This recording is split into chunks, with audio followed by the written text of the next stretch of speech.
चलिए आपको लेकर चलते हैं।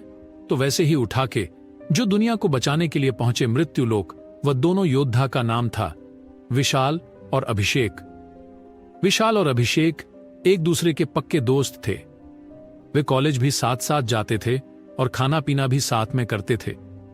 लेकिन एक दिन कॉलेज की लाइब्रेरी में घूमते हुए उनकी नजरें एक बुक पर पड़ी। विशाल की टॉप पर लिखा था मृत्युलोक। विशाल ने बुक उठाकर अभिषेक को दिखाया। जैसे ही अभिषेक ने बुक को देखा, वह बुक का नाम पढ़कर चौंक गया। विशाल ने उसे बुक के कागजात पर दिखे मृत्युलोक का 2 लाइन दिखाई। इससे अभिषेक की आत्मा धड़क गई। उसने विशाल से कहा, भाई, यह कैसी किताब है? तू इसके बारे में क्या जानता है? अभिषेक ने विशाल को बताया, यह मृत्युलोक नामक पुस्तक काफी प्रसिद्ध है। इसकी कहानी दूर के लोगों और जिन्हें भूत प्रेत आदि की चीजें पसंद होती हैं को बहुत पसंद आती है। यह सुनकर विशाल ने बुक को खोला और पढ़ने लगा। अभिषेक और विशाल बैठकर बुक को ध्यान से पढ़ रहे थे। तभी उनके सामने एक पेज में एक व्यक्ति का चित्र आया। वह व्यक्ति एक पेज के ऊपर बैठा हुआ था और उसके हाथों में कलश था। उसके हाथ में थी एक मृत्यु पात्री और नीचे लिखा था यमराज धर्मराज। विशाल ने यह देखकर अभिषेक से पूछा, भाई, यमराज और धर्मराज कौन होते हैं? अभिषेक ने विशाल को बताया, यमराज और धर्मराज हिंदू पौराणिक कथाओं में देवताओं के हैं। वे कर्मों का फल देने वाले देवता होते हैं। उनके न्याय कठोर होते हैं। अगर कोई व्यक्ति बहुत पापी है तो उनकी सभा में जाना मुश्किल होता है। विशाल ने उससे बातचीत की और कहा, यह कैसे हो सकता है? उन्हें तो दया की आशा होती है, न कि ऐसा कठोर न्याय। अभिषेक ने जवाब दिया, मेरी दादी कहती थी, धर्मराज के हाथ में सिर्फ 2 कमरे होते हैं, एक अच्छा और एक बुरा। जैसा कर्म करेगा वैसा ही पाएगा। विशाल ने उससे पूछा, अच्छा, और वह व्यक्ति किस आदमी के चेहरे को दिखा रहा था? अभिषेक के चुप होने पर विशाल ने उससे कहा, बस मुझे इतना ही पता है और मुझे भी अब जानकारी नहीं है। विशाल ने अभिषेक को बाइक पर बैठाया और उन्होंने कॉलेज के लिए निकलने है। विशाल ने अपनी बाइक स्टार्ट की और उसे पर अभिषेक को बैठक कॉलेज के लिए निकल गया। जब वह कॉलेज के लिए अपने मस्ती में जा ही रहे थे, तभी उनके पीछे से एक ट्रक अपनी काफी तेज रफ्तार में उनकी तरफ बढ़ते लोग जब वह दोनों पहुंचे तो अपने आसपास काफी लोग थे। वे एक सैनिक के साथ सभा में जा रहे थे। तभी विशाल और अभिषेक यह सब सो रहे थे। तभी एक व्यक्ति आकर कहा, क्या तुम्हें पता नहीं है? अगर मैं अपनी बाइक को काफी धीमे गति से चलाता तो यह हादसा हमारे साथ होता ही नहीं। इस पर अभिषेक ने विशाल को आंसू पहुंचाते हुए कहा, तुम कहां पर हो? इस पर अभिषेक ने कहा, नहीं, हमें पता नहीं है कि हम कहां हैं। हम तो अपनी बाइक से मस्ती में जा रहे थे, लेकिन पता नहीं कैसे यहां पहुंच गए। इस पर वह व्यक्ति हंसते हुए कहा, नादान बालक, तुम्हारी मृत्यु हो चुकी है। जैसे ही उसने अभिषेक को यह कहा, अभिषेक और विशाल की आत्माएं कांपने लगी। जब वे अपने शरीर को देखे तो उन्हें शक हुआ कि कोई शरीर नहीं था, उनका तो खून में लटपट था। यह सब देखकर अभिषेक को सच्चाई समझ में आ गई कि वह मृत्युलोक पहुंच चुका है। अभिषेक ने विशाल की ओर देखकर कहा, भाई, हमारी मृत्यु हो चुकी है और हम हैं मृत्युलोक। जब अभिषेक ने विशाल को यह सुनाया तो वह रोने लगा। वह रोते हुए कहा, भाई, मुझे माफ कर दे, मेरी वजह से ही तू यहां पहुंचा। इस पर अभिषेक ने कहा, अब जो हो चुका है वह तो हो चुका है, इसका लेने से क्या फायदा? देखते हैं हमारे साथ क्या होता है। हीरे हीरे वह सैनिक हर किसी को लाइन में लेता जा रहा था और उनकी सभा समाप्त हो गई। तभी इन दोनों की बारी आई और वह सैनिक इन दोनों के पास आकर कहा, चलो अब तुम्हारी बारी है, और इन दोनों को कटघनता में खड़ा कर दिया। तभी वहां पर प्रकट हुए यमराज धर्मराज। यमराज को देखकर अभिषेक की आत्मा कब उठी, लेकिन डर सभी को होता है, चाहे वह इंसान हो या आत्मा, चाहे वह भूत हो, डर सभी को होता है। यमराज ने अपने सलाहकार से कहा, उनकी पापों की सूची निकालो। सलाहकार ने यमराज से कहा, जी महाराज, महाराज जी पापी लिए और उनकी आएगी पूंछ। यमराज, धर्मराज किस लिए मुझे बुलाए? इस पर यमराज ने विष्णुदेव से कहा, भगवान, हमसे एक बड़ी गलती हो गई है। हमने 2 व्यक्तियों को समय से पहले ही उनका मृत्यु लोक ले आए हैं। जब विष्णुदेव ने यह सुना तो उन्होंने कहा, ठीक है धर्मराज, तुम्हारी इच्छा परिपाटी देखने के लिए प्रकट होगा। और यमराज धर्मराज ने विष्णु टेक की आभार किया। प्रकट विष्णुदेव ने कहा, क्योंकि इन दोनों ने दुनिया को बचाने के लिए अपनी जान की आहुति दी है, इसलिए मैं उनका परिचय मिटा रहा हूं। अभिषेक और विशाल के बारे में यह उजागर हुआ। यमराज धर्मराज के यमलोक में कुछ ऐसा मिशन चल रहा था जो यह अभिषेक और विशाल अनजान था। अभिषेक और विशाल यमराज धर्मराज के पास जाते हुए, कहीं है यमराज? प्रभु, आप हमें आगे का मिशन बताइए। इस पर यमराज नगर हंसते हुए कहा, तुम्हारा मिशन यही है कि तुम एम के हाथ से रक्षक होगा, जैसी अभिषेक नहीं है। सुना था अभिषेक के होश उड़ गए। आखिर क्या था कि कहानी और क्या होने जा रहा था जानने के लिए भगवान विष्णु ने यमराज धर्मराज से कहा है, यमराज, मैंने 2 लोग जो धरती पर से चुनाव हो, क्या वह 2 लोग अभी मृत्यु लोक में मौजूद है? विष्णु भगवान की आवाज सुनकर इस पर यमराज ने कहा, जी प्रभु, और दोनों लोग आपकी आंखों के सामने एक बार आप देख लीजिए। अगर यह हमारे मिशन के लिए क्षेत्र फूल होते थे, इन्हें हम मिशन शॉपिंग नहीं तो इन्हें नरक की यात्रा कर देंगे। इस पर भगवान विष्णु ने कहा, इसकी कोई जरूरत नहीं। आखिर क्या था खाने का मतलब? भगवान विष्णु का क्या अभिषेक और विशाल इस मिशन को करते जानने के लिए सुनिए। मृत्यु लोक। जब भगवान विष्णु ने कहा कि दोनों वही होता है जो दुनिया को यह किसी भी हद तक जा सके, तब इस भाई यमराज धर्मराज ने विष्णु भगवान से पूछा है, भगवान जिसकी हम बात कर रहे हैं इस पर? विष्णु भगवान ने यमराज से कहा, हाँ, यमराज जिंदगी में बात कर रहा भगवान। विष्णु ने यमराज से कहा, यमराज, अब तो मैं जा रहा हूं, इन दोनों का कैसे करना है? मृत्युलोक का किताब इनका हाथ में दे दो, उसमें सब लिखा गया है। जब यमराज नहीं है, सुना कि इनको उसे लोगों की किताब देते हैं। हम राजपूत में पड़ गया। यमराज ने विष्णु से कहा, हे भगवान, आप जिस किताब की बात करो, आपको पता है वह किताब कोई मामूली किताब नहीं। अगर जिसके पास वह किताब रहेगी, वह दुनिया में अपना अपना नाम कमेगा जो हमने भी उम्मीद नहीं की है। उसे कोई भी मार नहीं जा सकता है। इससे भगवान विष्णु ने यमराज से कहा, इन दोनों के ऊपर मेरे को विश्वास है। अगर तुम इन दोनों किताब देना चाहते तो दे दो। उसे लोग विटामिन नहीं देना, बहुत जरूरी है। अगर यह किताब नहीं लेंगे तो यह मोह माया के जाल में फंस के वह कदम उठा लेंगे जो मैं नहीं चाहता। क्योंकि विष्णु भगवान ने यमराज से कहा, दे दो हमें यहां सब चलता हूं कि मेरा आप जाने का समय हो गया। इतना केक भगवान विष्णु से गायब हो गए और यमराज उन दोनों को लेकर बोले, विशाल, अभिषेक, मेरे पीछे आओ। यमराज इन दोनों को लेकर एक ऐसे द्वारा के पीछे लेकर चले गए। जैसे वह थोड़ी सा आगे भरे, यह तीनों के तीनों से गायब होकर यह कैसा दरवाजे के पास पहुंचे जो दरवाजा 26 फीट लंबा था और उसे दरवाजे को ऊपर लिखा हुआ था, मृत्यु लोक। जब उसे दरवाजे में विशाल अभिषेक ने पढ़ा, कुछ दरवाजे पर लिखा गया है, मृत्यु लोक की रचनाएं देखकर विशाल और अभिषेक सच में पड़ गए, लेकिन झूठ वही था। और यमराज ने जैसे उसे दरवाजे पर हाथ रखा, वह दरवाजा इतनी धमतार आवाज करके खुला कि जैसे ही खुला था, उसे दरवाजे के अंदर से काफी रन और चिल्लाने की आवाज आने लग गई। यमराज, न्यूज दरवाजे पर जैसे ही हाथ रखो, दरवाजा 1-4 बार आते हैं। वह खुला और उसके अंदर से रोने और चिल्लाने की आवाज आने लग गई कि जैसे ही यमराज अपना पहला कदम बढ़ाया तो वह दरवाजा तुरंत खुल के आगे बनने का म लगे और वहां से विशाल अभिषेक को लेकर यमराज मास आगे निकल गए और विशाल और अभिषेक हेमराज के पीछे पीछे निकल गए। वह जैसे जा रहे थे, वह देख कि चारों बगल ज्वालामुखी के लावा पहरा, हर तरफ आग जल रही है और हर आंख के ऊपर कढ़ाई परिवार, उसमें आत्माओं को आत्मा को टाल के वो रक्षा जो उसे खा रही है। यह सब देखकर दृश्य विशाल और अभिषेक की आत्म कंप गई। उन्होंने सोचा नहीं था कि वह जिस मृत्यु लोक की बात कर रहे हो इतना भयानक होगा। हर बात से वजह से आगे बढ़ रहे थे। उनका हर एक जगह पर कढ़ाई, तो उसके अंदर आदमी को टाल के रक्षा भून के खाए जा रहे हैं। अच्छे से आगे गए, तभी यमराज एक जगह पर रख के अभिषेक और विशाल से कहा, तुम दोनों ही रुको, मैं वह किताब लेकर आता हूं। और यमराज वहां से चले गए। वह जैसे गए तो उनके थोड़ी सी दूर वहां पर एक थोड़े दूल्हे के दरवाजा था जिसमें काफी किताबें भरी हुई थीं।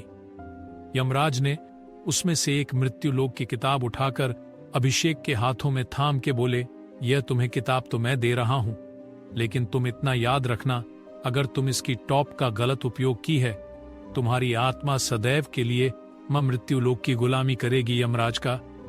जैसे इतना हुआ तो अभिषेक ने कहा, भगवान आप मुझे विश्वास कर सकते, मैं इसकी टाइप का कभी गलत उपयोग नहीं करूंगा। लेकिन यमराज धर्मराज ने कहा, मैं तुम पर विश्वास करके ही नहीं दे रहा हूं। भगवान विष्णु ने कहा था, इसीलिए भी तुम्हें किताब से ऊपर, लेकिन इसकी किताब का अगर गलत उपयोग हुआ तो तुम्हारी सजा इससे भी भयानक होगी। जो तुम्हारी देख कर हालत, क्या तुम शादी के लिए इस लोक की गुलामी करोगे? इतना कह के हेमराज और उनके सलाहकार वहां से गायब हो गए और बच्चे सिर्फ विशाल और अभिषेक ने मृत्यु लोक की किताब खोली। जैसे ही अभिषेक ने वह किताब खोली तो उसके पहले चैप्टर पर लिखा गया था, मृत्यु लोक का रचना और पपिया का प्रयास। पहला चैप्टर पर इतना कठिन सवाल लिखा हुआ था कि अभिषेक समझ नहीं पा रहा था, लेकिन अभिषेक को यह पता था कि यह कोई मामूली किताब नहीं है, यह स्वयं यमराज धर्मराज का किताब है। अभिषेक ने किताब पर, जब यह चित्र और यह सवाल पर है तो कुछ सोच में पड़ेगा, लेकिन अभिषेक ने पढ़ते पढ़ते आगे किया तो दूसरे पेज पर लिखा गया था, पपिया का विनाश। अगर आप किसी के गलत संगत में पढ़कर इसकी किताब का गलत उपयोग करते हो, तब की आत्मा सदा के लिए इसकी टाइप की गुलामी करेगी, क्योंकि यह किताब कोई मामूली किताब नहीं है।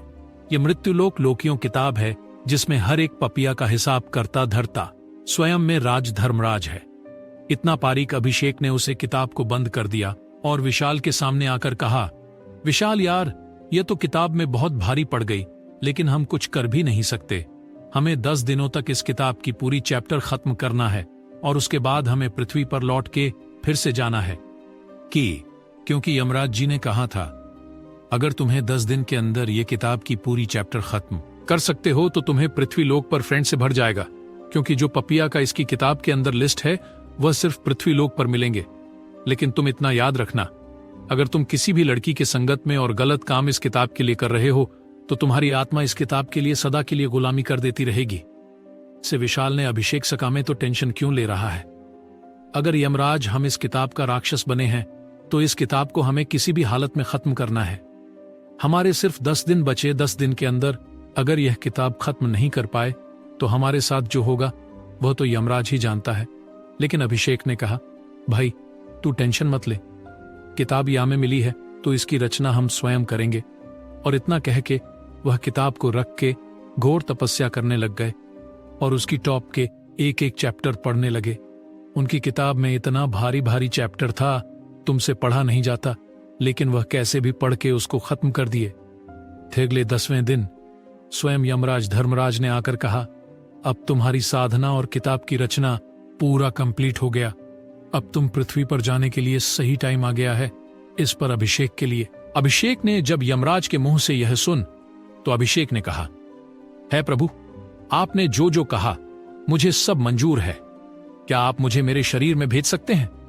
इस पर यमराज धर्मराज ने कहा, तब तुम्हारे शरीर में नहीं भेजूंगा तो फिर यह काम कैसे होगा? चलो तुम्हारे शरीर को खाया जाता है और तुम्हें उसके अंदर भेजा जाता है। आखिर क्या यमराज इनको पृथ्वी लोक पर भेजते हैं? और क्या थी, अभिषेक और विशाल उसे आदमी का कत्ल कर चुके। थोड़ी मीडिया में पूरा खला गई। इधर अभिषेक और विशाल एक बार पहुंच चुका था। मीठी वाले ने पूरे ब्रेकिंग न्यूज बनाते हुए पूरे अपने टी2 लोग जो एक आदमी कत्ल कर दो, उसे आदमी को जो को एक गुरुदेव अपनी तपस्या करें, उनका कत्ल करके तुम्हें आना। अगर तुम्हें आप वहां कत्ल कर दे तो तुम्हें कुछ ऐसी सत्य मिलेगी जो तुमने अभी काम दिया था वह तो हो चुका, लेकिन तुम्हें इस शहर से निकाल के तुम्हें जाना होगा। कश्मीर के शहर में एक ऐसा हिमालय है, उसमें पटक नहीं चलो। एक था बिजनेस में जिसका नाम था नागपाल। नागपाल में कत्ल करते हुए 2 आदमी ये भाग चुके अग्रैन हैं। कोई पकड़ता उसे न्यूज में लिखा हुआ हटाकर इस आदमी को जो कोई पकड़ता है तो उसको 10 करोड़ का इनाम मिलेगा। ये सब देखकर काफी लोगों के अंदर उसे आदमी को पकड़ने की हौस जंगल में छुपे हुए थे। वह जंगल में छुपाते हुए कह रहे थे, अभिषेक को बहुत बुरी तरीका से फट चुकेवी पर दिखा दे कि है हमें यहां से कैसे भी निकलना होगा। इस पर विशाल ने अभिषेक से कहा, अभिषेक हम जाएंगे कहां? हमने एक बिजनेसमैन को मां तक उम्मीद नहीं की थी, यह सब सुनकर अभिषेक ने कहा, यह व्रत, धर्मराज आप क्या काम करवाना चाहते हैं? हमसे इसमें बड़ा धर्मराजा मुस्कुराते हैं। वहां सेंटर तैयार हो गए। अभिषेक सच में पड़ेगा, ताकि यह व्रत धर्मराज क्या कहना चाहते थे। तभी अभिषेक ने विशाल को चाहते हुए कहा, तू पागल हो गया क्या? अगर हमेशा नहीं करते हैं तो यमराज धर्मराज हमारी आत्मा को सदा के लिए मिट्टी लोगों में कैद कर देंगे। जैसे अभिषेक ने यह कहा तो विशाल के चेहरे पर निराशा हासिल हो गया। विशाल समझ चुका था कि कोई काम कौन जाम देना ही होगा जितना का कि अभिषेक वहां से एक टिकट बुक किया और कश्मीर केरा और बिजनेसमैन को मारना हमारे लिए काफी महंगा पड़ गया है। पता नहीं हेमराज धर्मराज, हमें यह कौन सा काम सोते हुए हर किसी को मारते जाना आखिरी पापी है, इतना क्यों भरे हुए? तभी वहां पर सोए हुए राज धर्मराज प्रकट हुए। प्रकट होते विशाल से कहा, विशाल तुम जो अपने गुरुदेव की यह मौत सुना तो सब कबीले भाग के सर पर खून सवार हो। कबले वाले ने अभिषेक को करने के लिए पूरे हिमालय की चोटी तक छानबीन करने लग गए, लेकिन अभिषेक और विशाल कोई पता नहीं चला था। अगर पुलिस भी अभिषेक और विशाल को पागलों के कुत्ते की तरह ढूंढ ली थी, पुलिस को यह काम था कि अगर अभिषेक को 24 घंटे कारण ढूंढनी पड़े तो तुरंत इस पुलिस लिए रवाना हो गया। वह अपने आप को पूरे थक चुके थे और मुझे कोई देख नहीं पा रहा था। कश्मीर में जब वह उतरे तो उन्हें से वहां से सफर चालू हो चुका था। वहां से वह जाते जाते हिमालय की चोटियों पहुंचे। जब भी वाले को चोटी में पहुंचे तो उन्हें देखा कि एक साधु संत अपनी तपस्या कर रहे थे। उन तरफ बढ़ने लग गया। वह देवी अपनी तपस्या तभी अभिषेक अनुसार भी के अंदर तलवार को दिया और आदमी को ही बिकती हो गई। वह आदमी बढ़ चुका था, यह सिलेंडर कर दो नहीं तो तुम्हारे ऊपर फायर कर दिया जाएगा। जैसी अभिषेक के लिए सुना तो उसके होश उड़ गए, क्योंकि पुलिस और उसे आदमी को बढ़ाते हैं। यह अभिषेक के दिमाग में एक मैसेज आया है, बधाई हो आपने एक पापी व्यक्ति को मार डाला, आपको एक अस्त्र प्रदान होता है। जैसे अभिषेक दिमाग में घूमा था, अभिषेक की खुशी के ठिकाना की तपस्या करते हुए देखकर अभिषेक को करने का मन नहीं करा था, लेकिन अपने आत्मा से डर से अभिषेक ने उत्तर बार उठाया और उसे आदमी की अभिषेक ने विशाल से कहां पर ही चुपके रहना पड़ेगा। अगर हम यहां से आगे जाते हैं तो हमारे पीछे बहुत दुश्मन लगे हुए, आप तो पुलिस में हमारे पीछे लग चुकी। अगर पुलिस को पता चला कि हमें छुपे हुए तब कभी भी टूट सकती है। इसलिए सूरत विशाल मेरी बात बने या सब कुछ दिन के लिए ही रहते हैं, यहां सब कहीं भी जाएंगे। इससे विशाल लगा ठीक है, वह दोनों वहां रह चुके थे, लेकिन दुनिया भी पता नहीं था, क्योंकि खतरा और बनने वाला था। उनकी खतरा और विशेष तरीका से बर्थडे वाला था, क्योंकि उस काबिले का जितने लोग थे पर 30 से हाथ हो पाएंगे। यह सब देखकर काफी डर है, लेकिन अभिषेक काफी बेहतर से सो रहा था। तभी उसको बाहर से किसी की आवाज आई। उसे आवाज ने कहा, अब हम तुम्हें जानते कि तुम यहां पर चुप रहेगी। तुम सिर ने उसे पूरे गुफा को घर चुका था। अभिषेक को इस पुलिस से बचने के लिए तुम्हें एक अस्त्र का ध्यान करना पड़ेगा। तभी अभिषेक ने अपने मन में कुछ मंत्र पुराना लगता है, उसके सामने एक भले की तरह अस्त्र प्रकट हुआ। वह सदस्य उसे बाहर गया। तभी वह पुलिस वाले सतर्क हो गए। पुलिस वाले समझ गए कि अब हमला हो रहा है, इसलिए पुलिस वाले कुछ कर पड़े। तभी वस्तु पुलिस वाले के अंदर और पर हो गई। यह सब देख के नजारे सब डर के साइड में जी रहे थे। तब पुलिस वाले से भाग गए। इधर अभिषेक के चेहरे पर जोर से हंसती थी। अभिषेक हंसते हुए कह रहा था, भाई यमराज धर्मराज आपने तो सत्य दिया, काफी कपालियां थे। तभी अभिषेक के दिमाग में कोर्ट मैसेज आया, बधाई हो अपने 10 पुलिस कर्मचारियों को मारा, इसलिए आपको एक मकड़ी का शक्ति हासिल होता है। अभिषेक को लगातार सत्य मिले जारी थी और अभिषेक काफी खुश हो रहा था। लेकिन अभिषेक के खतरा अभी पर खत्म नहीं होता। अभिषेक को भी एक ऐसा मिशन पूरा करने जाना था जो अभी तक वह कर नहीं था, लेकिन अब उसे करना होगा। अगर वैसा नहीं करता है तो उसकी आत्मा मृत्यु लोक में सदा के लिए कट हो जाएगी। अभिषेक और विशाल उसे कैटल को अंजाम देखकर इधर जंगल में छुपे हुए थे और यह खबर पहुंचाने में दिल्ली लगी। पूरी याद की तरह पूरी ब्रेकिंग न्यूज बन चुकी थी। सब लोग यह देख रहे थे कि ऐसा कौन व्यक्ति है जो हर किसी को मारे जा रहा है। आखिर उसके अंदर डरना भी कोई चीज भी है कि नहीं है, लेकिन इसके मौत के उसके सर के ऊपर मार रहा होगा। उसको डर क्या लगने वाला था? फिर क्या अभिषेक इस काम को अंजाम दे। पता जानने के लिए सुनिए। मिट्टी लोक का है हम हिस्सा। अभिषेक और विशाल। इधर विष्णु भगवान की तपस्या में निप्पल हो चुके थे और दोनों हिमालय के चोटी पर बैठकर तपस्या कर रहे थे। उनकी तपस्या इतनी कठिन थी, कांटेक्ट करते करते उन्हें पूरे 1 साल गुजर गए, लेकिन अभी तक भगवान विष्णु के उन्हें दर्शन नहीं हुई। लेकिन एक दिन जब वह तपस्या करे, तभी आसमान में चोरों से बिजलियां कर रखने लग गई और हर तरफ जोरों से हवा बहने लग गए। तभी वहां पर स्वयं विष्णु भगवान प्रकट हुए। उन्होंने इन दोनों को देखते हुए कहा, हे अभिषेक और विशाल, मैं तुम्हारी तपस्या से पसंद हुआ हूं, मांगो मुझसे। तुम क्या मांगना चाहते हो इसमें? अभिषेक ने कहा, हे विष्णु भगवान, हमें कुछ चाहता नहीं चाहिए। हमें यह सब प्रधान चाहिए कि हमें दुनिया में कोई परास्त कर ना पाए। इस पर विष्णु भगवान ने कहा, ठीक है, मांग, तुमसे क्या मांगना चाहते? तो अभिषेक ने कहा है, पर हो, मुझे इस दुनिया को बचाने के लिए मुझे कुछ ऐसी अस्त्र और शास्त्र की जरूरत पड़ेगी जब मैं भी नहीं जानता हूं कि आपसे क्या। हम आप कृपया करके मुझे बताएं। तभी विष्णु भगवान ने कहा, तुम्हें मैं एक के साथ सिर्फ प्रदान करता हूं। जब मुसीबत आएगी तो तुम अपनी स्वयं रक्षा कर सकते हो। इतना कह के विष्णु भगवान ने उन्हें दोनों को एक ऐसा अस्त्र दिया जो उन्हें अभी तक पता नहीं था, और इतना कहकर विष्णु भगवान वहां से अंतर्ध्यान हो गए। अभिषेक बहुत खुश था क्योंकि उसको एक ऐसा प्रदान मिला था जो हर किसी को जलते नहीं मिली, लेकिन अभिषेक को उसे प्रदान की अहमद हिस्सा फटा था कि उसको वह प्रधान गलत उपयोग ने उन्हें दुनिया को बचाने के लिए उनके लिए वरदान दिया गया था। अभिषेक और विशाल इधर भी खुश हुए थे। तभी उन्हें किसी की जोरदार पुकारने की आवाज आई। जैसे वह दोनों ने गए तो वह देखकर आचार्य हो गए। उनके स्वयं गुरुदेव थे। उन्होंने मरते हुए अपने दोनों पीरियड से कहा, अभिषेक, तुमने अपनी तप पर, अपनी कठिनाई से तुमने बहुत कुछ हासिल कर दिया, लेकिन अब मैं इस दुनिया में नहीं दे रहा हूं। इस अभिषेक ने रोते हुए कहा, हे गुरुदेव, आप मुझे छोड़कर ऐसे नहीं जा सकती है। दुनिया बहुत बढ़िया, मुझे चेंज जीने नहीं देगी। इस पर गुरुदेव ने अभिषेक को हौसला बनाते हुए कहा, अभिषेक, तुम अपने आप को इतना निराश महसूस मत करो।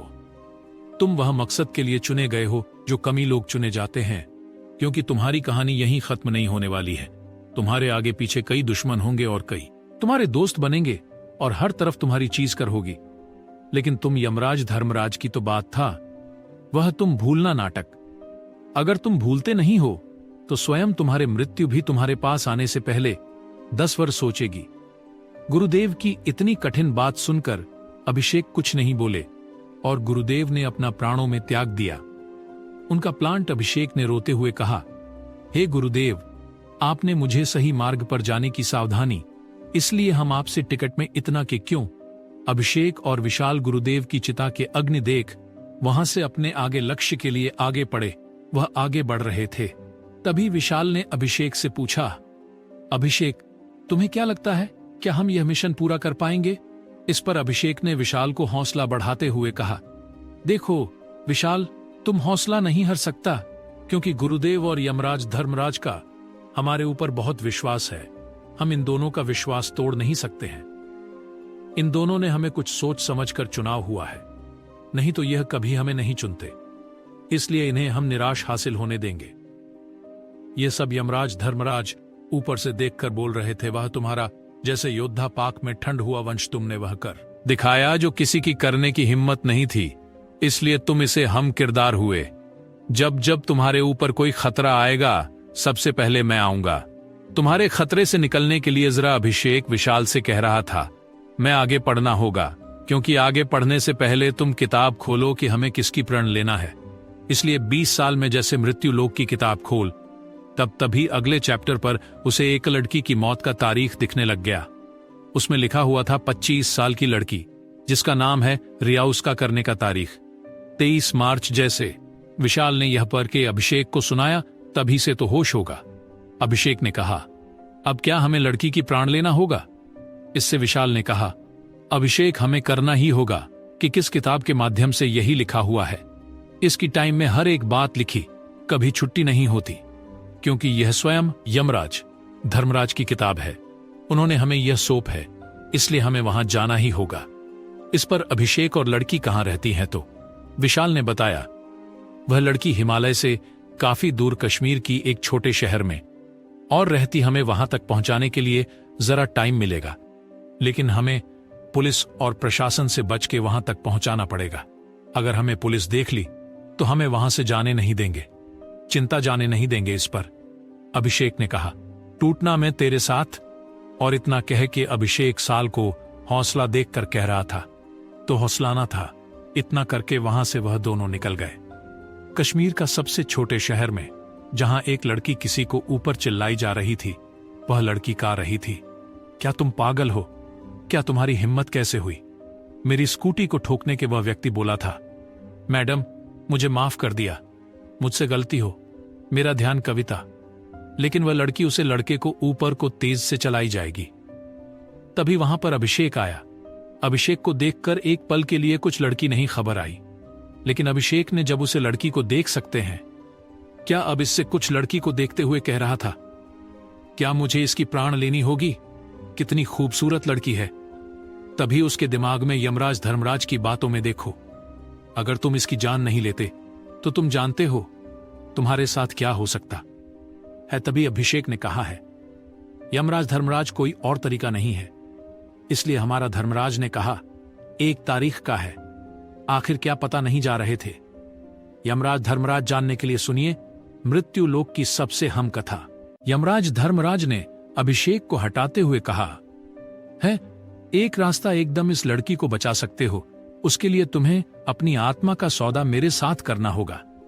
इस पर अभिषेक ने कहा है, हमारा धर्मराज मैं अपनी आत्मा का सौदा करने के लिए तैयार हूं। यमराज धर्मराज ये सब देखकर शौक में पड़ गए। यमराज धर्मराज को मिनट नीति की अभिषेक जैसा बुद्धिमानी और दही एक लड़की के मौत जाल में फंस गई, यह अपना बलिदान देने के लिए तैयार होगा इसमें। यमराज धर्मराज ने कुछ नहीं कहा, उन्होंने कहा, ठीक है मैं तुम्हें बताता हूं कि तुम्हें क्या करना है। तुम्हें आत्मा का सौदा मेरे से किस तरह से करना है। पहले तुम्हें मुझे यह पसंद देना होगा कि तुम इस लड़की के बदले तुम अपनी आत्मा का सौदा मेरे साथ कर रहे हो। इस पर अभिषेक ने कहा है, यमराज धर्मराज मैं अपने हौसला आवाज में आपको पसंद देता हूं।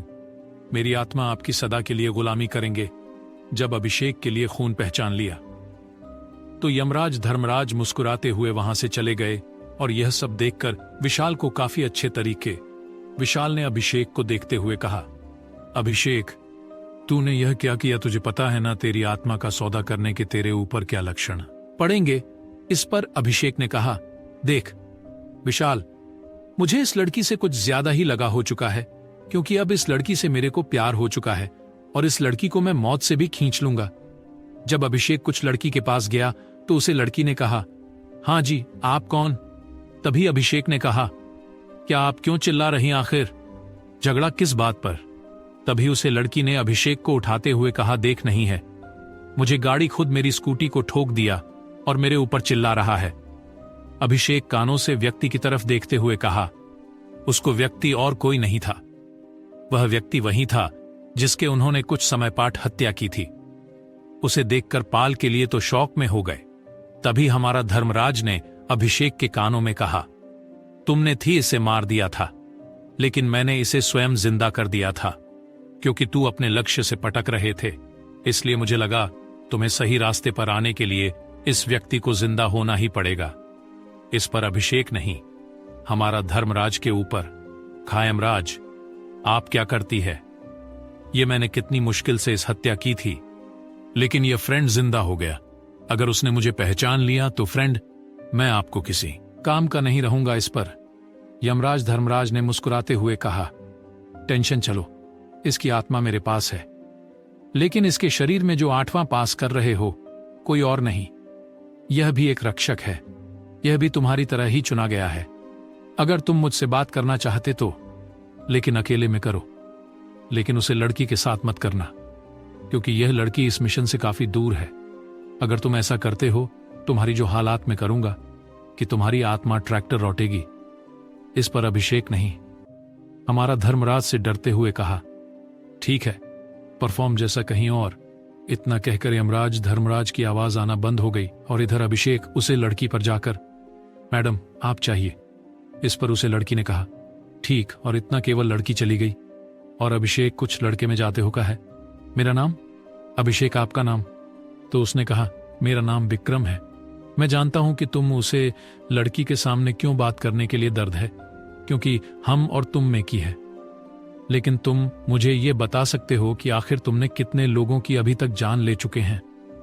इस पर अभिषेक ने कहा, ज्यादा नहीं, सिर्फ 2 लोगों की। इससे विक्रम ने हंसता हुआ कहा, बस 2 लोगों की? मुझे जब से यह मिशन मिला है तो मैं कम से कम 10 लोगों की मौत की घाट उतार दिया है। जैसी अभिषेक के लिए सुना तो उसका होश उड़ गए। अभिषेक को पता नहीं थे कि विक्रम इतना शक्तिशाली होगा। इस पर आप सीखने का क्या? तुम मेरे साथ दोस्ती करना चाहते हो? इससे विक्रम ने कहा, क्यों नहीं, हम तीनों को एक मिशन सौंप के अगर हम यह मिशन पूरा नहीं करते तो इससे हमारा धर्मराज हमारे ऊपर एक ऐसा कर बरसाएंगे कि जो हमें अभी तक उम्मीद नहीं होगी। तभी अभिषेक ने कहा, तुम भी क्या यमराज? धर्मराज सजाते हुए, यमराज मुझे कुछ नहीं करेगा। तभी यमराज ने हंसते हुए कहा, अभिषेक तू भूल गया क्या कि तू किसके बारे में बात कर रहा है? तभी अभिषेक ने रोटी हुए कहा, परसों मुझे माफ कर दिया, मुझसे गलती हो गई। जिससे की हालत देखकर विक्रम और 20 साल जोर जोर से हंसने लगे। वह हंसते हुए कहा, देखो इसे कितना डर रहा है और यह कहता है कि मैं 2 लोगों को मारा हूं।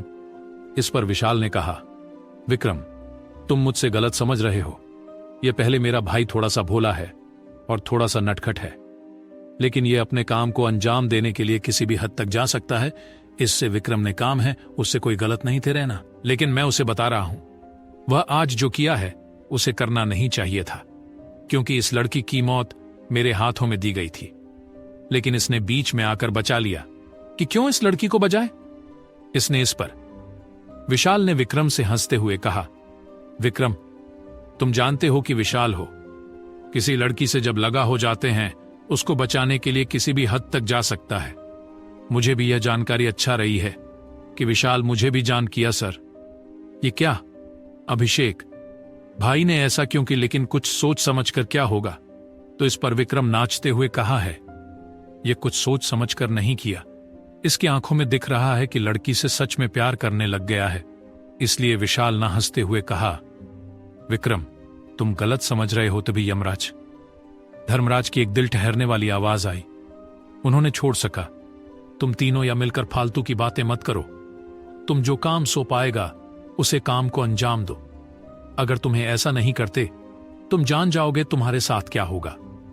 जैसे यमराज धर्मराज की इतनी भयानक आवाज है, तू सब तरह के मारे कांपने लगा गए।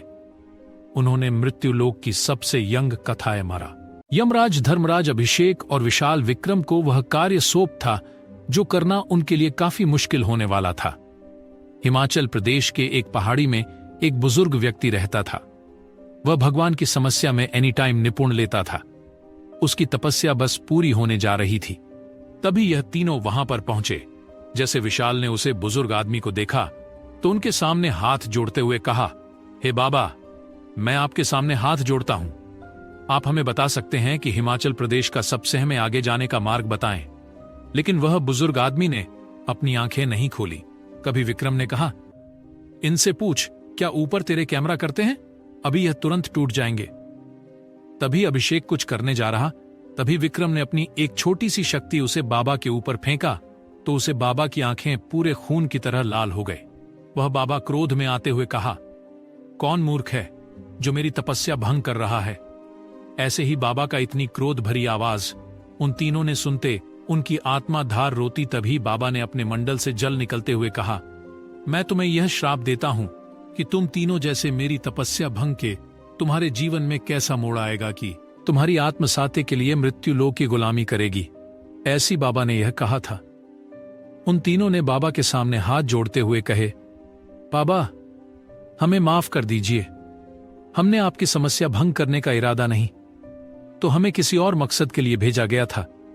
तब उसे बाबा ने कहा, तुम्हें किसी भी मकसद के लिए क्यों ना भेजे, लेकिन तुमने मेरी करोड़ों साल की समस्या भांग की है, इसकी सजा तुम्हें यही मिलेगी। मैं अपना श्राप दिया हुआ ऑफिस तो ले नहीं सकता, लेकिन मैं इतना जरूर कर सकता हूं, कोई तुम्हारे जीवन में जो 3 लड़की आएगी वही 3 लड़कियां तुम्हारे अभिश्राप से मुक्ति दिलाएगी। उसे बुजुर्ग अघोरी ने अपनी आंखें बंद की तो उसको सब कुछ समझ में आया कि यह तीनों किस मकसद के लिए वहां जाना चाहते हैं।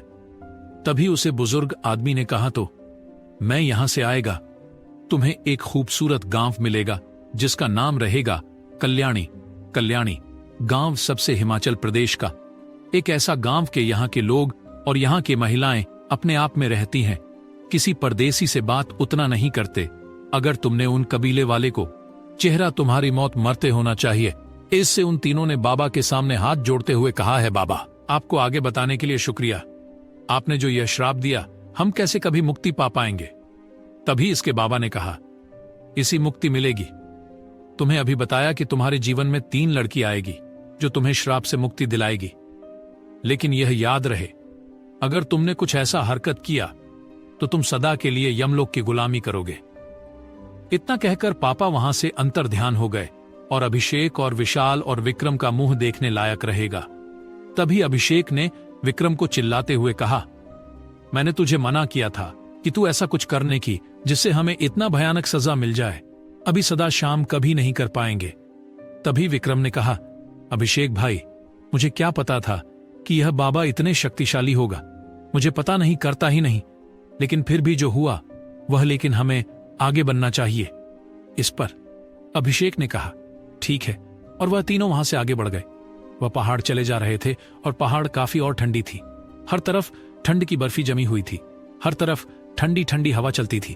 अभी यह खबर तुरंत अभिषेक के सीने से छूट कर निकली था। अभिषेक का शरीर हमने लग गया। तभी अभिषेक ने विक्रम से कहा, विक्रम, क्या तुम कुछ ऐसा लेकर कोई गर्म कपड़ा के जो हम सर्दी से बच पाए। इसलिए विक्रम ने कहा, नहीं अभिषेक, कोई मैंने ऐसा कुछ नहीं लिया हूं। तभी अभिषेक ने कहा, विशाल, क्या तू कुछ ले पाया है। इस विशाल ने भी न कहा। वह तीनों काफी पहाड़ की ठंडी ठंडी हवा को छूते हुए वो ये कैसे काम में पहुंचे।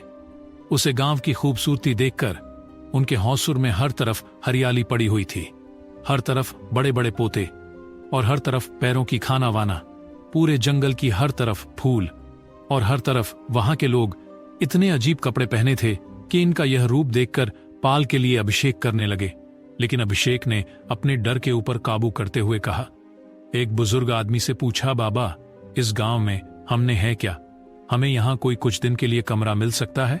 तभी उसे बाबा ने इन तीनों को देखते हुए कहा, तुम हो कौन हो, तुम यहां तक आए कैसे। इसका अभिषेक ने अपना परिचय देते हुए कहा, हम मुंबई से हैं या हिमाचल प्रदेश में। हमें किसी ने कहा है कि यहाँ की गांव काफी खूबसूरत होती है। तभी बुजुर्ग आदमी ने कहा, ठीक है, हम तुम्हें लेकर चलते, हमारे मुखिया के पास जैसे। उसे बुजुर्ग आदमी ने कहा था। अभिषेक कुछ नहीं बोला। अभिषेक कौल, विशाल और विक्रम उसे बुजुर्ग आदमी के पीछे पीछे एक पंचायत भवन में पहुंचे। उसे पंचायत भवन का रूप देखकर पाल के लिए अभिषेक को भी शौक में आना पड़ा, क्योंकि हर तरफ हड्डियों की ढांचे थी और एक इंसानों की खोपड़ी से एक सिंहासन बना हुआ था। वहां पर एक 80 साल का बुजुर्ग आदमी बैठकर उसे बुजुर्ग आदमी से कह रहा था, बताओ, कालिंग गए, किस लिए इन्हें ले। इस पर कालिंग ने कहा, मुखिया जी, ये तीनों इस गांव में कुछ रिसर्च करने आए हैं। तभी मुखिया ने हंसते हुए कहा, ये तीनों आए हैं, आज तक बाहरी दुनिया से हमारा कोई संपर्क नहीं हुआ। ऐसा करो, इन तीनों को तुम ही कहीं मार दो। जैसे उसे मुखिया ने कर्तव्य, अभिषेक ने उसे मुखिया के सामने हाथ जोड़ते हुए कहा, त्राहिमाम, मेरे ऊपर दया कीजिए। मैं कुछ काम के लिए, अगर मेरा काम हो जाएगा तो ऐसे में चुपचाप चला जाऊंगा। मैं आपसे यह वादा करता हूं कि हम ऐसा कुछ नहीं करेंगे जो आपके और आपके कबीले वालों को कुछ नुकसान हो। जैसे अभिषेक ने कहा तो बुजुर्ग आदमी एक पल के लिए शोक में पड़ेगा। पैन कार्ड, ठीक है, उसे आदमी से कहीं तीनों को ले जाकर उनका कमरा दिखा दो। और इतना केक वहां से चला गया। तभी उसे बाबा ने कहा, तुम काफी भाग्यशाली हो, तो तुम मुखिया से क्रोध से बच पाएंगे। आज तक ऐसा हुआ, यह कोई मुख्य क्रोध से बच नहीं पाया है। तुम 3 होकर किस काम के लिए आए हो। लेकिन अभिषेक ने अपनी दिमाग चलाते हुए कहा, हम बस कुछ ऐसे हैं, गांव की खूबसूरती रहे। और विक्रम अभिषेक के दिमाग को मान गया था। बोला था, क्या पाठक, अभिषेक भाई, क्या दिमाग लगाया हमें। यमराज धर्मराज ने मिशन दिया है कि हमें यहां एक आदमी को मारना है जो काफी पापी है, लेकिन तुम्हारे दिमाग को डांट देनी पड़ेगी। आखिर क्या यह तीनों अपने मकसद को अंजाम दे पाएंगे? और क्या था या राज्य धर्मराज, आखिर क्या यह तीनों अपने मकसद को अंजाम दे पाएंगे? और क्या था या राज्य धर्मराज का आखिर क्या यह तीनों अपने मकसद को अंजाम? और क्या था यमराज धर्मराज का सौदा? उसे बुजुर्ग में एंटीनो को एक कमरा देकर वहां से चला गया। तभी अभिषेक अपने कमरे में आते हुए, विक्रमशिला, विक्रम, तुम्हें अब पता है कि हमें कौन से काम कौन जानते नहीं। इस पर विक्रम ने कहा, अभिषेक भाई, मुझे पता है कौन सा काम करने देना। हमें पहले उसे आदमी को ढूंढना होगा जिससे हमें यमराज धर्मराज ने मिशन दिया था। तभी अभिषेक ने हंसते हुए कहा, अबे मूर्ख, तुम दोनों को यह पता नहीं है, वह आदमी और कोई नहीं, इस काबिले का मुखिया है। विक्रम के होश उड़ गए। विक्रम के साथ विशाल के भी होश होगा। विशाल ने कहा, ऐसा क्या हो गया अभिषेक भाई कि तुम्हें पता चल गया कि कोई आदमी है जो हमें उसे मारने आए हैं? इससे अभिषेक ने जोर से हंसते हुए कहा, मैं तुम्हें बता दूं, वह आदमी कोई मामूली आदमी नहीं है, वह शैतान का पुजारी है। उसका तुमने देखा, उसका पंचायत भवन और हर तरफ यहां इंसानों की खोपड़ी लटकी हुई मिल रही है। हमें काफी अपने काम को अंजाम देने के लिए काफी भूख गर्म रखता होगा, क्योंकि यहां हर एक कदम पर एक ऐसा खतरा हमारे लिए इंतजार करे जो हमें अभी तक पता नहीं है। जैसे अभिषेक ने यह कहा तो इससे विक्रम भी समझ गया कि आखिर अभिषेक क्या करने कहना चाहता था। रात हो चुकी थी और कबीले में हर कोई सो चुका था, लेकिन कबीले का मुखिया अभी तक सोया नहीं था। वह अपने काले कपड़े में किसी की साधना में लगा हुआ था। वह एक अपने बगल में बकरा बना हुआ था और एक तरफ वह मंत्र उच्चारण जोर जोर से कर जा रहा था। ओम हरीम क्रीम चामुंडाय विश्वास पड़े जा रहा था।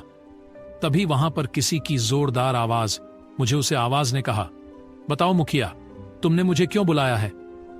तभी उसे मुखिया ने उसे आवाज से कहा, मैं जानता हूं कि तुम इस जंगल के एक ऐसी आत्माओं की तुम्हें बस में करने से नशा नहीं हूं, लेकिन तुम्हें मेरा हुक्म मानना होगा। इस पर उसे आत्मा ने कहा, हंसते हुए, मुझे आज तक किसी की हिम्मत नहीं हुई कि जो मुझे अपने बस में कर दे, मैं तुम्हारी एक सहायता कर सकता। आखिर तुम क्या मुझसे करवाना चाहते हो? तभी उसे मुखिया ने जोर से हंसते हुए कहा, हमारे कबीले में 3 मेहमान आए, उन्हें तुम्हें मौत के घाट उतारना है। इसे मुखिया ने यह कहा तो वह आत्मा जोर जोर से हंसने लग गई और उसके साथ मुखिया भी जोर जोर शास्त्री लग गया और जरा अभिषेक के तुरंत नींद खुल गया। अभिषेक जब खिड़की खोलकर देखा कि आज आसमान में चांद पूरा काले रंग का है, हर तरफ काले बादलों की छाया मौजूद है और हर तरफ चंद उसे बादलों में छुपा हुआ है। यह सब देखकर अभिषेक को पता चल चुका था कि यह खतरा कोई मामूली खतरा नहीं। तभी अभिषेक केबगल से एक आवाज आई। उसे आवाज ने कहा, तुम्हें पता है ना अभिषेक कि तुम्हें क्या करना है? वह कोई और नहीं, यमराज थे। यमराज ने कहा, तुम्हें जिस काम के लिए सौंपा गया वह तुम काम नहीं कर पाओगे तो तुम्हें अपना सौदा तो याद है। इस पर अभिषेक ने यमराज के सामने हाथ जोड़ते हुए कहा, है यमराज प्रभु, मैं जानता हूं कि आप हमें जो काम दिए हैं वह हम काम आपको काफी निराश होने देंगे। इस पर यमराज ने कहा, मुझे तुमसे यही उम्मीद है, अगर तुम तीनों ने इस काम को जल्द से जल्द अंजाम नहीं दिया तो तुम्हारी मैं वह हालत करूंगा कि तुम सोच नहीं सकते हो। यह शरीर तुम्हें मैं इसीलिए नहीं दिया हूं कि तुम्हें अपनी जिंदगी जियो, यह शरीर तुम्हें मृत्यु लोक की रक्षा करने के लिए वरदान में दी गई है। तुमसे मैं यही उम्मीद करता हूं कि तुम इस काम को जल्द से अंजाम दो। और इतना कहकर यमराज वहां सेंटर तैयार हो गए और अभिषेक सच में पड़ गया। अभिषेक सोच रहा था कि आखिर उसे कबीले का मुखिया को करने के लिए आखिर हमें कौन सा डाउट खेलना होगा कि जो मुखिया हमारे जाल में फंस जाए।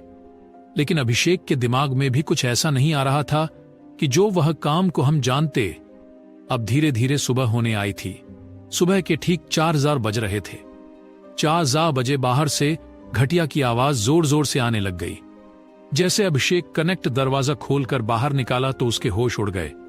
उसने देखा कि एक खंबे पर एक लड़की को पहना गया और हर तरफ यह काबिले वाले हलाल कर जा रहे हैं और मुखिया जोर जोर से हंसते जा रहा है। मुखिया ने अपने कुछ ऐसी भाषा में कहा जो अभिषेक समझ नहीं पाया। अपने भाषा में कह रहा था, इस लड़की हमारे लिए बहुत खास, इस लड़की को हमें बलि देनी होगी। अगर इस लड़की को हम पर ही देते हैं तो हमारे शैतान प्रभु में कैसा वरदान देंगे जो आज तक किसी ने हमें नहीं दिया है। अभिषेक कौर, विशाल और विक्रम ये तीनों नजरों को देखकर शौक में थे कि यह नजारा कितना भयानक था। अगर कोई आम इंसान रहता था वही कोई, वह गिर के बेहोश हो जाता, लेकिन यह तीनों थे यमराज के सत्य से बने हुए थे। अगर यह एक भी हरकत करते तो है यमराज को पता लगे में 2 मिनट का समय नहीं लगता, क्योंकि यमराज धर्मराज इनके ऊपर चारों बगल से नजर रखे जा रहे थे। तभी अभिषेक को एक बार फन यमराज धर्मराज की आवाज आई। यमराज ने अभिषेक के से कहा, अभिषेक तुम्हें इस लड़की को बचाना होगा। अगर तुम ऐसा नहीं करते हो तो तुम हो ऐसी हालत करोगे कि तुम सोच नहीं सकते। इस पर अभिषेक ने, आखिर पर हूं मैं कैसे इस लड़की को बताऊंगा। तभी यमराज ने बोला, तुम्हें वह हवन दिख रहे, उसके अंदर तुम्हें शुद्ध जल जाना, और तुम ऐसा डालते हो तो वह हवन, वहीं कोई वोट चाहिए। इतना कहकर यमराज वहां से अंतर्ध्यान हो गए। अभिषेक को एक काम मिल चुका था और विक्रम और विशाल को अनजान थे कि अभिषेक को एक काम मिल चुका था। अभिषेक ने तुरंत अपने रूम में गया और एक बोतल उठाकर लाया और उसने विक्रम से कहा, विक्रम तुम्हें मैं एक ऐसा काम सपना जा रहा हूं कि तुम्हारे लिए काफी ठीक सेवा, क्या तुम ये काम कर पाओगे?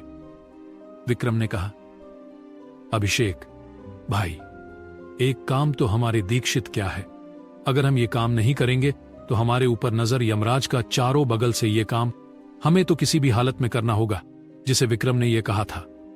अभिषेक ने विक्रम का कांड तब कटे हुए कहा, शाबाश विक्रम, तुम्हें यह बोतल ले जाकर उसे अग्निकुंड में डालना होगा। टेलमेंट सबका ध्यान भटकता हो इतना के अभिषेक इन कबीले वाले को बीच में आकर कुछ ऐसा करने लग गया जो उनका वीडियो वालों को समझ में आता, और यही मौका था। विक्रम में तुरंत वह जल उसे अग्नि में डाल दिया।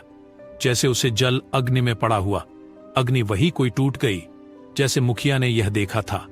क्रोध से उसकी आंखें खून की तरह लाल हो गई। वह क्रोध में चीखते हुए कह रहा था, इन तीनों कभी कभी बंटी बना लिया, जो तीनों इन तीनों की अभी परिचय आ जाए। मुखिया का इतना गुस्सा देखकर पाल के लिए उसे कबीले के लोग भी डर के मारे गए थे, क्योंकि यह गांव वाले जानते थे कि मुखिया इतना क्रोध में कभी नहीं आया। लेकिन गांव वाले तो गांव वाले थे, अगर गांव वाले कुछ भी उसे मुखिया से पूछे तो मुखिया कबीले का मुखिया से काफी डरते थे।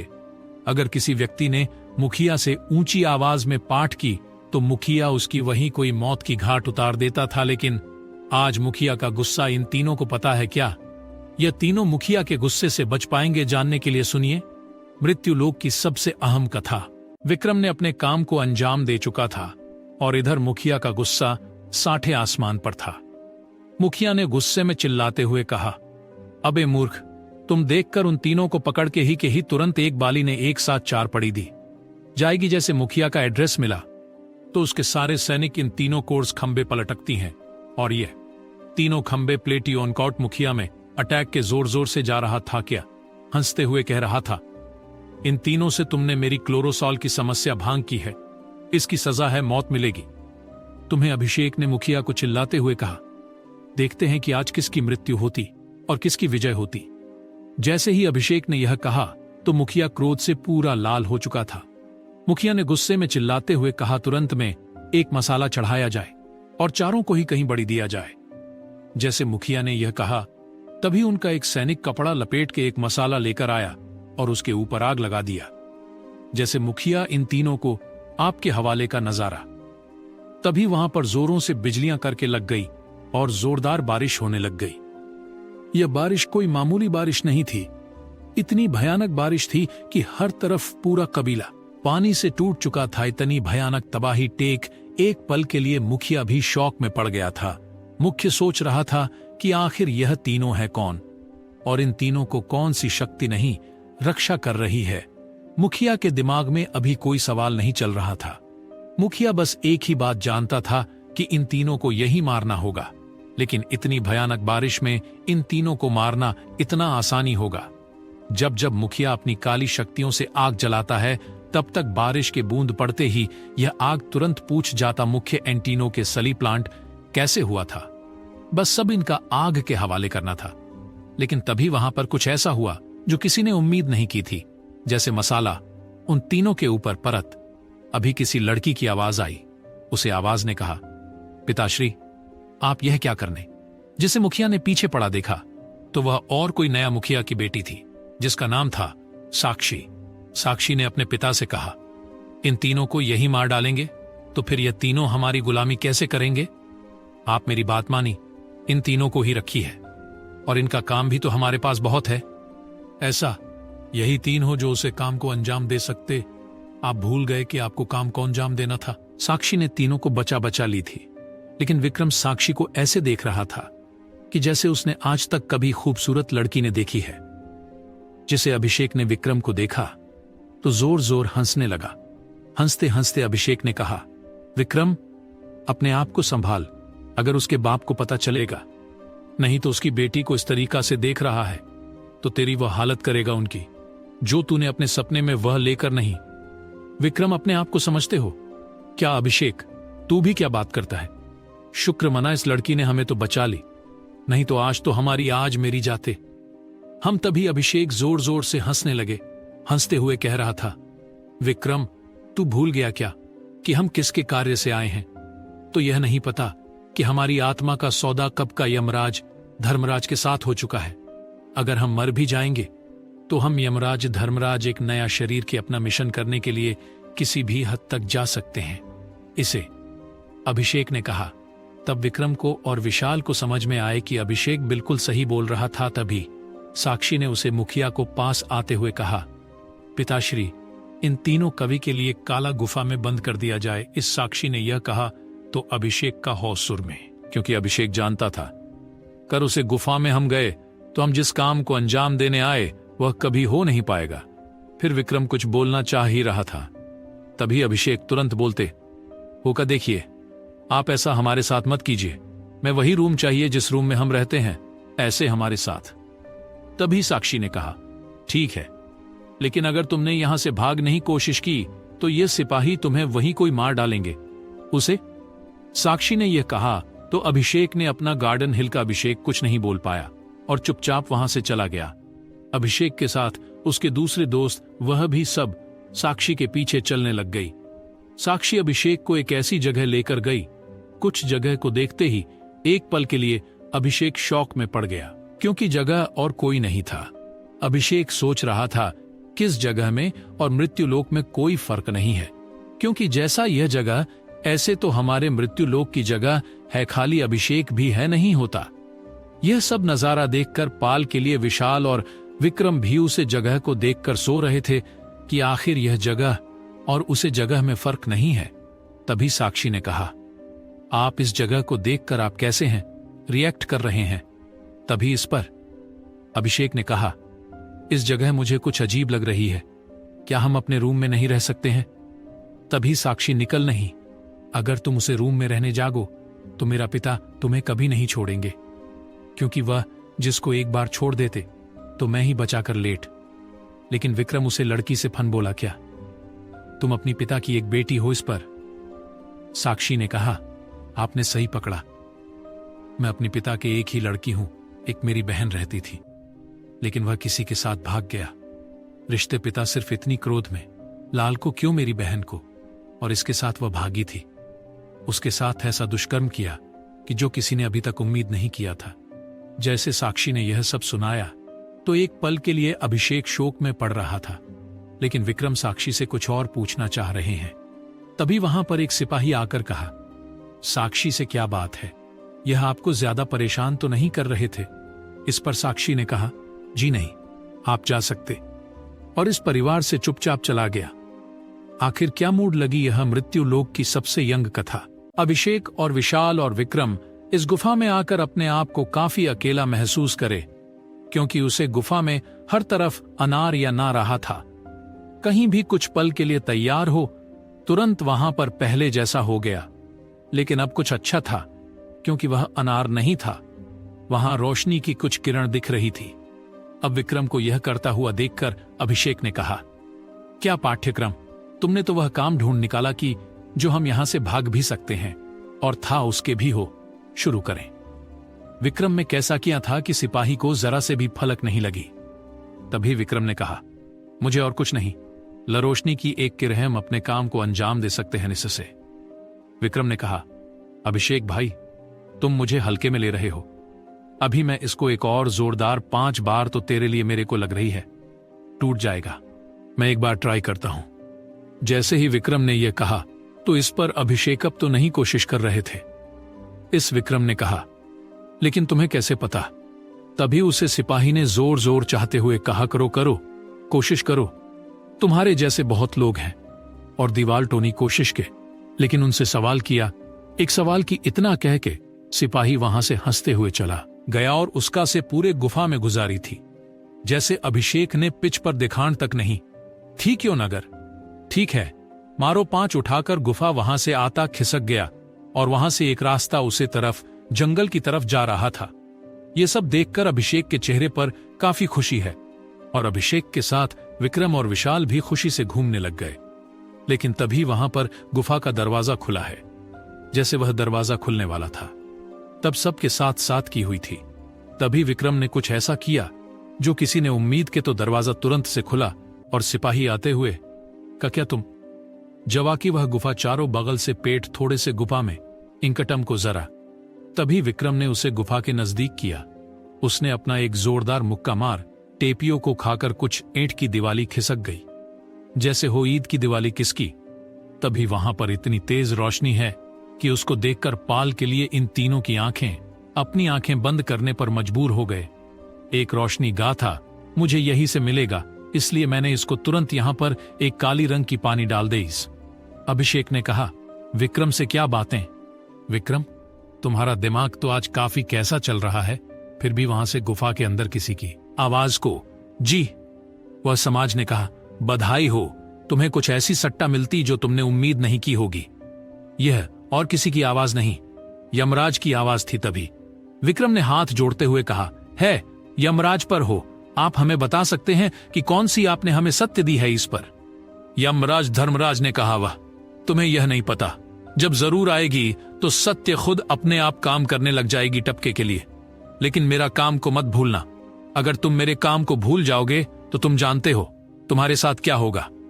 अभिषेक ने विक्रम से पूछा कि आखिर यह तुमने क्या करे? तभी से विक्रम ने कहा, बहुत आसान था, अभी तो तुम देखो, जो हम काम को अंजाम देने उसे काम को अंजाम दे।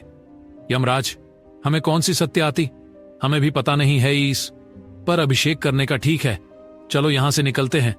तभी विक्रम ने कहा, पागल हो क्या, तुम इतनी जल्दी आसान नहीं निकालेंगे, बस रात होने का इंतजार करो। यह तीनों गुफा में बांटे और इधर गुफा के बाहर कुछ और सर्जन चल रहा था। मुखिया अपने रूम में बैठकर यह कह रहा था कि आखिर यह तीनों 5 कैसे करें। विक्रम और विशाल और अभिषेक को बाहर निकालकर उसे काम को अंजाम देने के लिए जा रहे थे जो उनका काम यमराज ने सौंपा था। यह धीरे धीरे उसे व्यक्ति के पास पहुंच रहे थे जो इस कबीले का सरकार था। इधर मुखिया अपने कमरे में बैठकर कुछ तंत्र साधना कर रहा था। वह अपनी साधना में पूरी तरीका से खो चुका था। तभी वहां पर अभिषेक का पांव पर और एकदम धीरे धीरे वह तीनों उसे मुखिया की तरफ बढ़ने लग गए। मुखिया कुछ कर पता। तभी अभिषेक ने तुरंत, जैसे अभिषेक का एक पर आगे बारात, अभी वहां पर किसी की जोर जोर से हंसने की आवाज आने लग गई। वहां से इतनी भयानक थी कि उसे देखकर पाल के लिए सारे के सारे धारा उठे थे, क्योंकि हंसी कोई इंसान की नहीं और कोई मानव की नहीं वह थी। क्योंकि हंसी कोई इंसान की नहीं और कोई मानव की नहीं वह थी। चुड़ैल की चुड़ैल और भूत और फ्रेंड जोर जोर से जा रहे थे। तभी मुखिया ने अपनी आंखें खोलते हुए कहा, तुम 3 बार में तुम तीनों का इंतजार कर रहे थे। मैं जानता था कि तुम मुझे करने के लिए किसी भी हद तक जाओगे, क्योंकि तुमको जो काम सौंपा गया वह मैं चाहता हूं। तुम्हें कौन सा काम सौंपा गया है, लेकिन फिर भीतू भी नहीं जाने कि तुम किसी के जंग में फंस चुके हैं। तभी अभिषेक ने कहा, है मुखिया, अगर तुझे सब कुछ जान चुका है तब यह भी जानता हूं कि हम कोई मामूली रिक्शा नहीं, हम भी तेरी तरह एक ऐसी शक्तिशाली व्यक्ति है जो तेरे को भी पता नहीं है। इससे मुखिया जोर जोर से उठाकर मार के हंसने लग गया। मुखिया की हंसी पूरे गुफा में जोर जोर से गुजरी थी और इधर अभिषेक कुछ समझा पता, तभी उसके आसपास भूत और पेट में रहने लगा गए। और इधर अभिषेक कुछ समझा पता, तभी उसके आसपास भूत और चुड़ैल करने लग गए। यह सब नजारा देखकर एक पल के लिए विक्रम के भी होश उड़ चुके थे, लेकिन विक्रम को पता था कि यह कहानी इतनी जल्दी खत्म नहीं होने वाली। इस कहानी का एक और मोड़ अभी इंतजार कर रहा है। जैसे वह चुड़ैल अभिषेक का शरीर चुने गई थी, तभी वही जल के पूरी पसंद हो गई है। सब मुखिया टेक के उसके चेहरे पर जो कुछ पल के लिए मुस्कान थी, वह तुरंत वहां से चली गई। मुखिया जान चुका था यह भी कोई मामूली इंसान नहीं है, यह भी इंश्योरेंस से इतनी शक्तिशाली है कि नहीं मारना इतना आसान नहीं होगा। धीरे धीरे वहां का पूरा हंसी माता में बदल गया और मुखिया के चेहरे पर डर की बड़े बड़े लकीर खींचने लग गई। मुखिया अब जान चुका था कि उसका मोटापे ही लगता। धीरे धीरे वहां का पूरा हंसी माता में बदल गया और मुखिया के चेहरे पर डर की बड़े बड़े लकीर खींचने लग गई। मुखिया अब जान चुका था कि उसका मौत यही तक था। तभी अभिषेक ने कहा, मुखिया, अब तेरा कहानी हमेशा का हमेशा के लिए खत्म। जैसे मुखिया कुछ कर पता, तभी विक्रम और विशाल और अभिषेक के हाथ में कैसा भाड़ा प्रकट हुआ जो काफी लोग खिलाते हैं। वह तीनों ने भारत चले और मुखिया का शरीर के हाथ पर हो गया। तभी वहां पर विक्रम और विशाल और अभिषेक के हाथ में कैसा भाड़ा प्रकट हुआ जो काफी लोग खिलाते हैं। वह तीनों ने भारत चले और मुखिया का शरीर के हाथ पर हो गया। तभी वहां पर यमराज धर्मराज वहां पर पढ़ते हुए कह, बहुत खूब, तुम दोनों में इस काम को बहुत खूबसूरती संग्राम दिया, इसलिए तुम्हें मैं कुछ ऐसी सत्य कहते हैं, तुम जो समय आने पर यह तुम्हारे अंदर खुद जागृत हो जाएंगे। आखिर क्या दिए थे यह यमराज धर्मराज? इन तीनों को सत्य। मुखिया की मौत हो चुकी थी और अगले दिन सुबह पूरे यह खबर पूरे कबीले वाले को पता चल चुकी थी कि मुखिया अब उनके पीछे नहीं। मुखिया के व्यक्ति साक्षी जोर जोर से रोए जा रही थी। उसकी रोने की आवाज पूरी ऐसे लग रही थी कि उसका इस चीज के सिवा और दुनिया में कोई नहीं था। विक्रम की ओर काफी बुरा लग रहा था, लेकिन विक्रम कुछ नहीं करता। विक्रम बना हुआ था। भी अभिषेक ने जब विक्रम कोई हालात मिलेगा तो वह समझ गया कि विक्रम आखिर क्यों उदास है। अभिषेक को लग रहा था कि विक्रम इस लड़की को मन नहीं मन चाहने लग गया है, लेकिन तभी अभिषेक ने कहा, विक्रम क्या थी? उसे लड़की से प्यार करता है। इससे विक्रम ने कहा, अभिषेक भाई, मैं आपसे एक सच बात कहूं, मुझे इसके पिता को नहीं मारना चाहिए था, लेकिन मैं कड़वी कर सकता था। मुझे यमराज के हाथे बने हुआ था। अगर मैं ऐसा नहीं करता, इसलिए मुझे काफी बुरा लग रहा है कि मेरे वजह से इसके अब पापा नहीं रहे। तभी अभिषेक ने विक्रम के कंधे पर हाथ धरते हुए कहा, देखो विक्रम, अपने आप को सवाल में जानता हूं कि तू उसे लड़की को मन ही मन चाहता है, लेकिन जो हम लक्ष्य यहां पर लेकर आए हैं वह हम भूल नहीं सकते। अभी तो बस एक को मारे हैं, अभी इसे एक और आगे कबीले हमें उसे भी मारना होगा। जिसे अभिषेक ने यह कहा तो विक्रम कुछ नहीं कह पाए। विक्रम भी जानता था कि वह मिशन अपना पूरा नहीं कर पाएगा तो उसको यमराज से कैसा दंड मिलेगा कि उसकी उम्मीद तक नहीं। लेकिन विक्रम से हम जान तेरा साक्षी की हालत बहुत बेकार था। अब विक्रम से रहा नहीं गया। वह तुरंत साक्षी के ऊपर जाकर उसके कंधे पर हाथ रखते हुए कहा, मैं जानता हूं तुम्हारे पिता नहीं रहे, लेकिन फिर भी तुम अपने आप को संभालो। जैसे साक्षी को एहसास को किसी के हाथ का महसूस रहता। विक्रम। साक्षी ने विक्रम को अपनी बाहों में छुपा लिया और उसके कंधे पर फुट फुट के रोने लग गई। वो साक्षी अपने आप को हमारे किसी विक्रम के गले से अलग हुई और विक्रम को देखने में विक्रम भी साक्षी को ऐसे देख रहा था कि लेकिन इन दोनों को देखकर अभिषेक और विशाल सोच रहे थे कि आखिर विक्रम प्रमुख कैसे भूल सकते हैं। उसको पता नहीं कुछ किस मकसद के लिए यहां पर चुना गया। करो ऐसा कोई भी कदम उठाता है तो उसको एक ऐसा दंड का सामना करना होगा जो उसको अभी तक उम्मीद नहीं होगी। लेकिन अभिषेक सोच रहा था कि विक्रम जो कर रहा है सही कर रहा है, क्योंकि एक लड़की का पिता गुजर उसके सिवा उसका कोई नहीं था। इसलिए साक्षी तुरंत विक्रम कैसे नजर आता है अपने पिता को देखने लग गए। उसके पिता पहचान लास्ट की तरफ पड़े हुए थे, अभी अभिषेक किए थे। काफी उसको बुरा लग रहा था, लेकिन इससे ज्यादा बड़ा विक्रम को लग रहा था।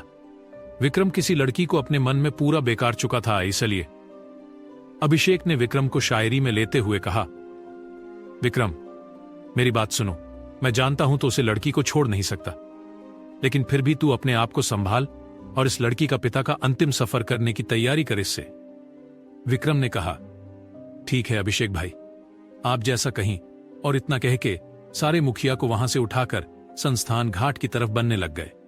और यह सब नजारा ऊपर से यमराज धर्मराज देख रहे थे। वह देखते हुए कह रहे थे, विक्रम, तुम्हें मार नहीं गया कि तुमने जो यह काम के सही है, मैं इसलिए तुम्हें यहां का सबसे बढ़िया कुछ बनाकर कुछ किया नहीं। तुम उसे लड़की को अपनाने के लिए भी तैयारी को, जिसको तुमने उसके स्वयं उसके हाथ अपने हाथों पिता को मारे हो, लेकिन फिर भी तुम उसे लड़की को कैसे भी संभाल रहे हो, इसलिए तुम्हें मैं एक और शक्ति प्रदान करता हूं। लेकिन तुम्हें एहसास नहीं हुआ कि मैं तुम्हें कुछ ऐसी सत्य दिए जो तुम्हें वक्त आने पर एहसास होगा। अगर तुम्हें यह एहसास हो गया, तुम साथियों का गला टेस्ट इस्तेमाल करोगे। और इतना कहकर यमराज जोर जोर से हंसने लग गए। और इधर अंतिम संस्कार की पूरी तैयारी हो चुकी थी। मुखिया को चीते पर लेट चुके थे और बस उसको अग्नि के हवाले करनी थी। लेकिन साक्षी, जो अपने पिता को इस हालत में तो काफी रोए जा रही थी, वह अपने आप को संभाल नहीं पा रही थी। लेकिन फिर भी विक्रम में उसको कैसे भी समा रहा था। और मुखिया का चिता पूरी तरीका से जल चुका था, जल के पूरा चल चुका था और सब कबीले में आ चुके थे। आज कबीले कर हालात कुछ बहुत खराब है, क्योंकि आज उनके बीच उनके मुखिया नहीं था। सब देखते हो, विक्रम ने एक ऐसा फैसला लिया। ये सब सुन के एक पल के लिए साक्षी भी शोक में पड़ गई। विक्रम ने कहा, मैं जानता हूं कि आपके बीच आपके मुखिया ने, लेकिन विक्रम ने कबूले वाले से यह वादा किया, मैं साक्षी को अपनी पत्नी बनना चाहता हूं। जैसे विक्रम ने यह कहा, पूरे कबीले वाले के साथ साक्षी की भी होश उड़ गए। उन्होंने उम्मीद नहीं की थी कि विक्रम यह फैसला लेगा, लेकिन साक्षी कुछ नहीं कह पा रही थी। लेकिन तभी अभिषेक ने विक्रम का विक्रम थी क्या कह रहा है इस पर। तभी विक्रम ने कहा, अभिषेक भाई, मुझे तुम मत रोक। अगर मुझे यमराज भी यहां से उठा लेगा तभी मुझे कोई गम, लेकिन मैं साक्षी को अपनी बीवी बनने के लिए तैयार हूं। जैसे विक्रम ने फैसला लिया, तभी विक्रम के कानों में एक आवाज आई। उसे आवाज ने कहा, बहुत सही फैसला लिया विक्रम, इस फैसले को मैं तुम्हें डांट देता हूं। यह आवाज और किसी की नहीं, यमराज धर्मराज की आवाज थी। और यह आवाज विशाल और अभिषेक को भी सुनाई दे चुकी थी। अब यह जान चुके थे कि यमराज विक्रम का साथ देने के लिए तैयार हो चुके हैं, इसलिए उन्हें अब डर की कोई दिक्कत नहीं थी। अभिषेक ने कहा, आज मेरी भाई के साथ दिया जैसा धमाल मचाएंगे कि पूरी कबीले वाले याद रखेंगे। इस अभिषेक ने कहा था। विक्रम का चेहरे पर स्माइल, लेकिन साक्षी विक्रम को देखे जा रही थी। तभी विक्रम ने साक्षी के पास जाते हुए कहा, अगर तुम शादी से इनकार करोगे तो मैं तुमसे शादी नहीं करूंगा। तभी साक्षी ने कहा, मैं जानते हो कि तुम मुझसे बहुत प्यार करते हो, लेकिन फिर भी इतनी अचानक शादी की बात की है तो मुझे कुछ समझ में नहीं, लेकिन फिर भी मैं तुमसे शादी करने के लिए तैयार हूं। इस साक्षी ने यह कहा तो काबिले में पूरे जय जयकर होने लग गई। मेरी आवाज काफी दूर तक गई थी। आखिर क्या विक्रम साक्षी शादी कर पाएगा और क्या होगा? यमराज धर्मराज का सहयोग जानने के लिए सुनिए मृत्यु लोक की सबसे यह कथा।